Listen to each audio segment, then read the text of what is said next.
Hello again, it's me.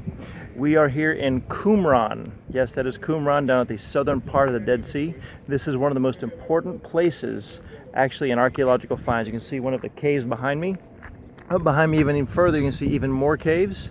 And over in this area here was a community called the Essenes. Now, they didn't have a connection with Christianity, as some say, but here in Qumran in 1947, there was a few shepherd boys taking care of their flocks, sheep and goats, and one of the boys decided to throw a rock inside one of these caves.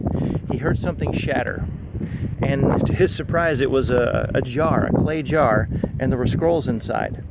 And there's a long history where they eventually got to Jerusalem, but what they found out as they excavated this area, they found what are called the Dead Sea Scrolls. Now, these again are some of the most important archaeological finds in history. They found every single Old Testament scroll except for the book of Esther, because it didn't have the name God in it, and they even found multiple copies of Isaiah.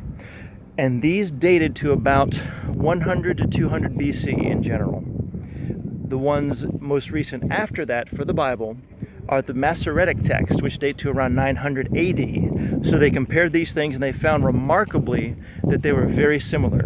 Scribal insertions and changes of spelling, punctuation, things like that. Those things were a little bit different, but they were primarily the same. And that shows that God has kept and preserved His Word down through history.